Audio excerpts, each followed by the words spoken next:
Welcome to Church and State with Christopher Farrar and Brian McCall. It's the beginning of July, the month of the most precious blood, and we're here to talk about what's been happening in Church and State over the last couple weeks. It's been a busy couple weeks at the Supreme Court. They had a whole list of really blockbuster cases that came out at the end of their term. We're going to start off with really one of the big ones, and that was Donald Trump's case arguing for presidential immunity in relation to the trumped up, pun intended, charges brought against him by Jack Smith. And this is independent of the hearing that's going on right now that Jack Smith was never constitutionally even appointed. That's down at the district court level. But this was the Supreme Court who ruled for, I would describe as fairly broad presidential immunity. What do you think? Do you think this was good news for Trump, or do you think it was not as good as it could have been? It's not a home run, but it's a triple with some heavy hitters on ready to come up to the plate Hmm. and get him home. It's a middle ground. So Trump said he had absolute immunity for anything he does as president, whereas the special counsel basically said there is no presidential immunity. We can prosecute him for anything we concoct and get an indictment for. So the Supreme Court developed some sort of middle ground. But the fact that Gorsuch, Alito, and Kavanaugh and Thomas went along with the majority opinion means it can't be all that bad, Hmm. especially when you're talking about Gorsuch, Thomas, and Alito going along with it. But Thomas wrote a very interesting concurring opinion. He really wasn't concurring in the opinion to which he had signed on so much as raising a whole new issue, which is whether this rogue prosecutor was validly appointed, Hmm. which is the issue that Judge Cannon is considering in the so-called classified documents case in Florida. In other words, can you have some private citizen invested with all the powers of a United States attorney who was never confirmed by the president after being nominated by the Senate after being nominated by the president, who has actually more power than any U.S. attorney with nationwide jurisdiction and an unlimited budget? And you have that without violating the separation of powers. Thomas wrote about 20 pages on that. Yeah. So he's giving Judge Cannon a roadmap to bounce the entire prosecution on the grounds that Jack Smith is just a private citizen who has no right to be prosecuting a former president. I mean, it's interesting. That's one of the major developments in English law and then American law is getting rid of private prosecutions, which is how crimes used to be prosecuted. Very good Uh, point. and it's almost like a reverse back to prior centuries. But you mentioned it's sort of a middle ground. I mean, the way I read it is when the president is exercising his core presidential functions, and I think a good example of that is like vetoing a bill, for example, that he has absolute immunity. You cannot go after him at all. But when he is, this was a little vague part, sharing power with Congress, which where that's a little unclear. He has presumptive immunity. But then they also talked to when you're in sort of the periphery of his office, you do sort of a facts and circumstance. He might have immunity. It's presumed to, but he might be overcome. And it's really interesting because they refuse to get in the weeds with the specific charges in Right, this right, right. prosecution in terms of what's alleged, saying whether it was core or periphery or immune or not, with the exception of one thing: talking to the Justice Department, acting Attorney General. They Also, the basically, conversations with the vice president. yes, yes, those they took off the table, said those cannot even come in. And they can't come in even as proof of other crimes. Well, and that's what's interesting because there we actually got five of them. Barrett, who's becoming less and less reliable, jumped Say the ship least. on that, and she really jumped ship on that. But you're right; the majority still holds, even five of them. That it's not only you can't charge him with these things; they can't even come into evidence if you were charging him with things for which he's not immune. And in that sense, that's what the breaking news as we're recording this is the New York judge who's been out to get him, for 2 years, who oversaw his conviction by what appeared to be a biased jury, has now canceled the sentencing for July 11th because Trump's lawyers have argued. Actually, we've been arguing presidential immunity, and then much of the evidence this crazy judge let in would not be allowed in, and the Supreme Court has vindicated that in the other case. So they said we want the whole verdict and trial thrown out. And Mercham, who I'm sure didn't want to, said, "Yeah, actually, you need to brief that. Sentencing's off the table until at least September." September 18th, if Yeah. necessary, he said. Yeah, if necessary. I caught Now, that here's the phrase too. problem he has. So, the Supreme Court basically said that White House conversations among the president and his advisors, whether or not they involve core functions or arguable official acts, cannot be used as proof of alleged crimes because they're executive privilege, Right. essentially. So, what they did in the New York case was they brought in Hope Hicks, his personal secretary, to ask her about what Trump thought regarding the Stormy Daniels extortion plot, which is what I call it, in the light of the election. And she said, "Oh, he did say something about the election, but he's really concerned about his family and what harm it would do if that story became public." The idea being that they were trying to show that Trump did what he did, pay off the extortionists because of the election. Yeah. Then he used Hope Hicks's testimony as a White House employee to prove that he had the election in mind. Well, if that testimony is thrown out, that certainly would result in a different outcome, arguably. Although with the New York jury, they would have convicted him of anything that was in front of them. But now the judge has a real problem. In addition to all the other problems, the case is just a sea of error. And any half-decent judge on an appellate panel would look at this and say, what? Reverse it in an instant. It's going to get reversed sooner or later on one ground or another. But the immunity decision helps him to the extent that in the New York case, those conversations can't be used to prove that Trump was trying to cover up the affair because of an election law concern. And the majority's explanation is essentially you have an ineffective presidency if you don't do this. No president will be able to make decisions, do anything without taking all this legal advice and worrying about, well, what if somebody doesn't like this decision? Then they might try to bring me up on made up charges, that it paralyzes the executive. I mean, do you think that's a compelling argument? Well, I think it is a compelling argument. And, there's immunity for all kinds of public officials. Police officers are immune when they have to make spot judgments about who to arrest or how to, run a car off the road that they're pursuing. And in the heat of the moment, they make a snap decision and they enjoy immunity unless they violate a clearly established right in doing what they do. So if police officers have immunity, how can the chief law enforcement of the United States of America not have a similar, in fact, an even greater immunity? He has to have an immunity commensurate with the functions of his office.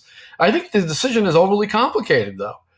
I would have written a 3-paragraph decision.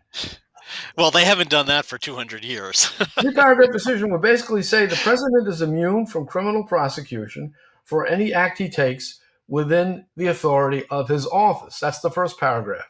That would include anything he does as president, making a phone call, ordering a drone strike. Not that I'm in favor of drone strikes, or anything in between. Second paragraph would read, but the president is not immune when he commits a crime that has nothing to do with his office. For example, murdering his wife, drunk driving, embezzling money, taking a bribe. These are crimes that he cannot even arguably claim relate to the function of his office. They're just garden variety crimes.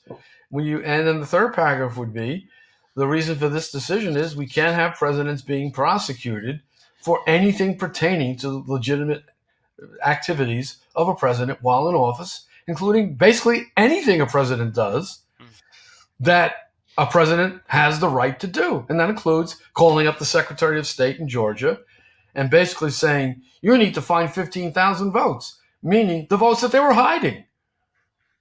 Because it's clear that they were either stuffing ballots or hiding ballots or throwing ballots away by invalidating them when they came from certain areas and not even bothering to validate them when they came from Democrat areas. There were 100 different ways to steal that election. And they only lost by a grand total spread over the 3 swing states of about 21,000 votes, half of the 42,000 total. So to say that there was no possibility that fraud tilted that election is ridiculous. So when he made that phone call, he had the right to make that phone call. In fact, any American has the right to make that phone call. Any American could have called the Georgia Secretary of State and said, you need to look for fraud. So how could it possibly be the case that the president can't do it? Doesn't have the right to make the same phone call, which is why Barrett's concurrence is so ridiculous. Mm. What is this woman thinking? Because according to her logic, when Obama ordered a drone strike to execute an American citizen with no trial based on the presumption that he was a terrorist, well, that's okay. Can't prosecute the president for that. But if Trump dared to call the Georgia Secretary of If State, state, lock them up, right? that's how ridiculous this is. Yeah. Well, So it should have been a 3-paragraph decision, in my view. it's interesting you mentioned those examples of bribery and assassination, because the three dissenters, Sotomayor, Jackson, and Kagan, written by Sotomayor, goes in this sort of ghoulish dystopian nightmare that the majority has now unleashed. Essentially, says now presidents can go and murder political rivals, take bribes to issue pardons, and nothing will happen to them. I mean, what do you make of their That's hyperbolic? why this overly complicated decision allowed them to do that. Obviously it's a mischaracterization of the decision, but a simple declaration that whatever a president does that is not in itself criminal, whatever that might be, Hmm. is absolutely immune from criminal prosecution, unless you can say that it involves a crime that has no connection to his office, such as taking a bribe Right. or murdering his political opponent. Presidents have no authority to murder their political opponents. Hmm. Arguably, they don't have authority to kill people with drone strikes, but apparently Barrett, the Beltway princess, Thinks that's okay. you can order a drone strike and kill somebody because, well, that's what presidents do. But don't make that phone call Right. about an election fraud. Yeah. That's the problem that this decision has basically paved the way for. Because if you're going to argue over what's an official act, well, I mean, obviously, any biased judge is going to say that anything Trump did that you would like to have prosecuted is not an official act. She'll just say, "Oh, well, that was just campaign activity." Yes, but he was president when he did it. Yeah.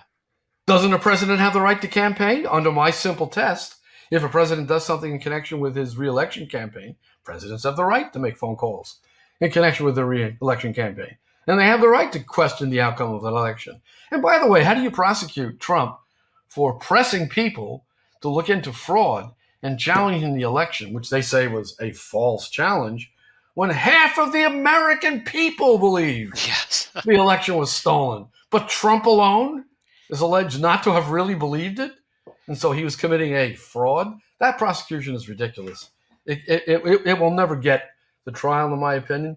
And if it did, if they managed to get some Georgia jury to convict him for challenging an election, it would go to the Supreme Court. It would have to be invalidated. Hmm. Commission would have to be vacated.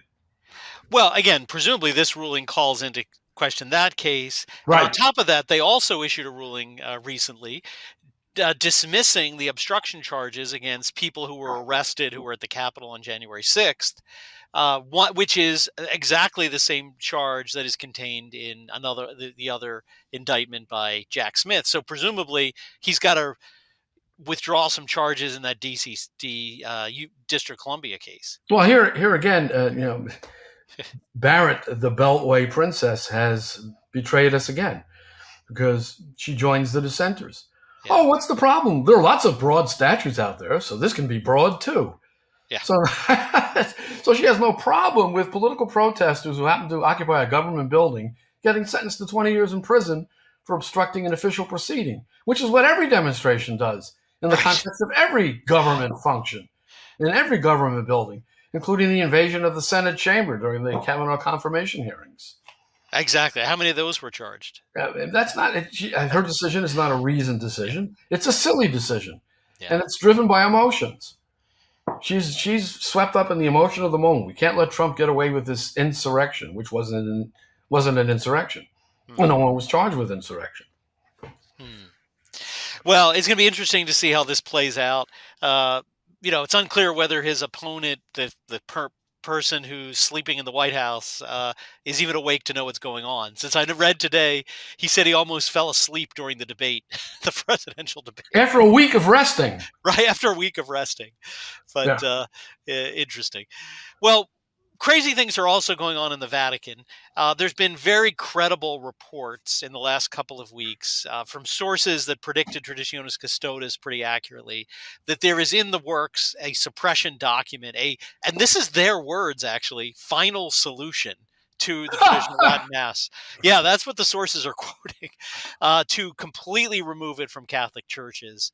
And so, again, first, we want to see what you think, if you think Francis is really capable of this. And then, two, just this week, the New York Times published an appeal by a lot of actually non-Catholics, but who's who of sort of the British aristocracy, the um, world um, music community, appealing to the Pope not to do what is rumored is supposedly going on. And they refer back to the so called Agatha Christie indult of 1971, when a group of, again, mostly English people appealed to Pope Paul the Sixth.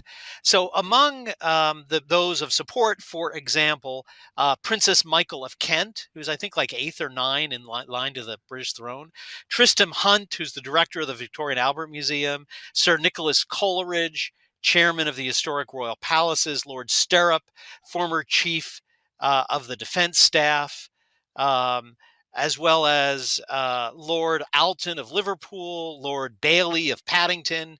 I mean, it reads like a social page. But in the top of that, a whole list of people from the music community: Kiri Te Kanawa, Andrew Lloyd Webber, like one of the least Catholic people I know.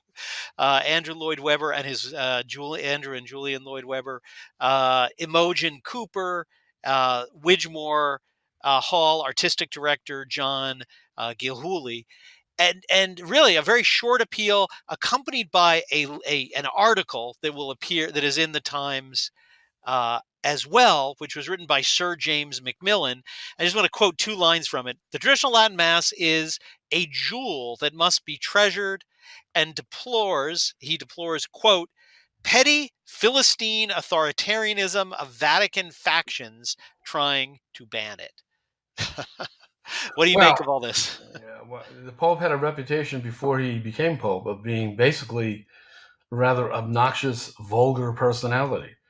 So this is the move of a vulgarian dictator who simply can't stand this thing of beauty and is absolutely horrified at the thought that young people are attracted to it. This is what really gets his goat. So, as he said about this phenomenon in particular, he said, dig, dig, and you will find that beneath the surface, there's something wrong with these young people. In other words, this Pope who always complains about the gossip of others is basically accusing an entire category of young people of being sick in the head because they like something so beautiful, which is from apostolic times, at least in terms of the canon, and the other prayers are at least 1,000 years old. So, I don't put it past this Pope to do this. Now, what will happen if he does attempt it? I think some bishops, as with the original document, Traditionis Custodes, will find a way around it or ignore it and wait for him to pass from the scene. Which, if we're lucky and if it's God's will happen before this document sees the light of day. Doubtful, though. We only have about 15 more days, according to the rumors. Mm. Well, it's interesting you say we'll just ignore it, because bishops so far have not really been willing to do that. They've been complying or they've been removed. And he's basically, I think, removed about four bishops forcibly uh, as a sort of laying down the gauntlet. If you don't comply, I'm just going to throw you out. Do you think the bishops really have the stomach to do what, for example, Bishop Strickland let happen in Texas? Not most of them, no. You're probably right about that. But I think enough of them will find a way to get around it that it will continue to be offered in places other than the Ecclesia Dei communities Hmm. and the Society of St. Pius X. So there will remain oases. And some bishops, probably a vanishingly small minority, will say that as bishops they can give exemptions from universal law. Hmm. So, for example, they can give dispensations from eating meat on Fridays for certain holidays, the Hmm. Thanksgiving dispensation, all the other the localized stuff that we've seen, which is within the authority of a local ordinary. Because let's remember, local ordinaries are the rulers of their dioceses. They're not just subordinates of the Pope. No, no, no. They're participants in this synodal Oh yeah, yeah. dialogue sharing church. Which is all about Francis and only Francis. The whole synodal sham is just a thin disguise for the exercise of his own naked will. Hmm. Well, I find it interesting, and I just had up on the screen this report from the New York Times. I find it interesting, not exclusively, but a large number, as I said, of English aristocrats and English establishment folks signed this when I believe Francis probably doesn't like the Latin Mass, but I think the real driving force behind this final solution is Arthur Roche, a little Hmm. roach that crawled out of England to the Vatican a couple years ago. So I kind of find it interesting that this English cardinal is pushing hard, and again we have this sort of whole establishment from his country, not exclusively English, but a large number of them, really speaking out. Again, really, pretty beautifully noting the beautiful way that it leads to silence, noting young Catholics, and even again pointing out, as I said, there are believers, non-believers, Catholics, non-Catholics, who at least appreciate, if not the theological weight, the magnificent spiritual and cultural heritage of this Mass. Well, this reminds me of the anecdote, I believe it was recounted by Michael Davies in one of his books, of the Mm. Agatha Christie indult. So the story is that requests were pouring in from all over the world for indults, and then Paul VI came to the Agatha Christie request, and he read it and said, "Oh, Agatha Christie! Oh, of course," because she was a celebrity. Yeah. So this Pope likes to curry favor with the rich and famous, so that might be enough to get him to relent to some extent. Well, maybe it'll be called the Phantom of the Opera indult. I don't know.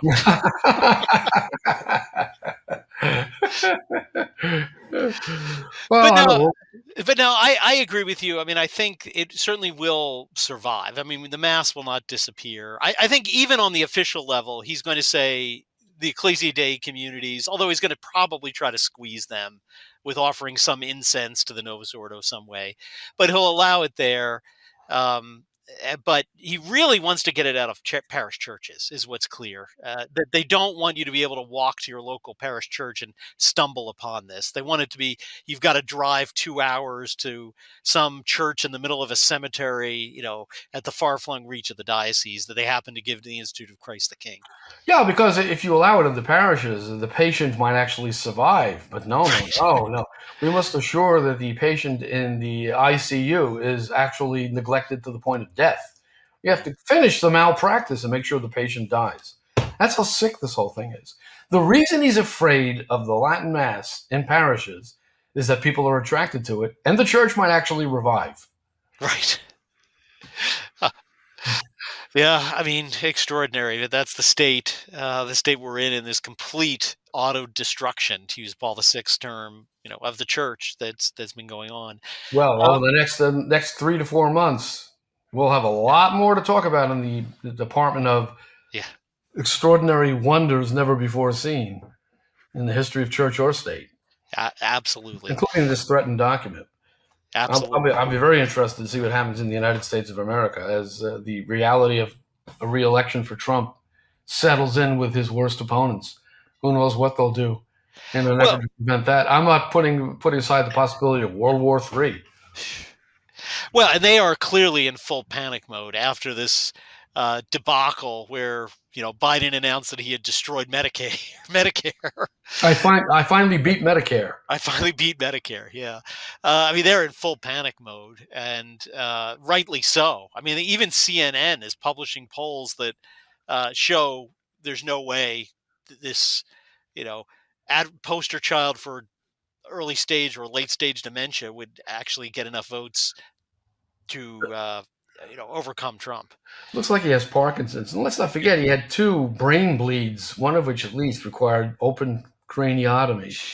He had to open up his skull and fix a brain bleed. He's had two massive cerebral events before, so it's not surprising that he's probably developed Parkinson's. But the problem they have is they can't get rid of him without Kamala Harris Hmm.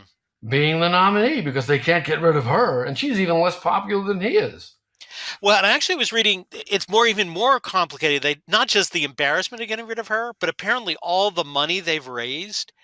If she takes over, would be able to keep it, but if it's a different nominee, because she was already part of the ticket, if it's a different nominee, they, as president, they have to give the money back, or To may who? not be able to. They have to return it to donors, or they're not able to spend it. Yeah, Unbelievable.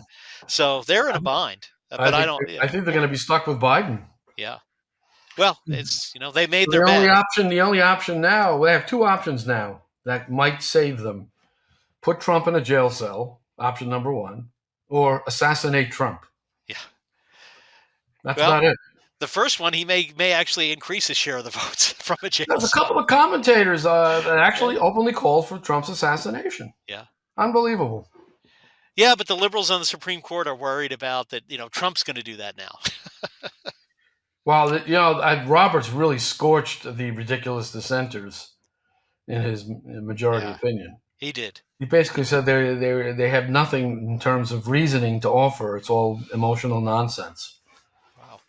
And that's the Three modern. women, by the way. I'm just saying. Just well, there you have it. Maybe the next time we're back, we will have this document from the Vatican and some news on how this fallout from the Supreme Court case is playing out in the lower courts. But I think you're off to Italy, so enjoy your time in Italy, and we'll see you in a couple weeks. Yeah, and you'll be seeing me from the glorious surroundings of Lake Garda, The Garden of Eden.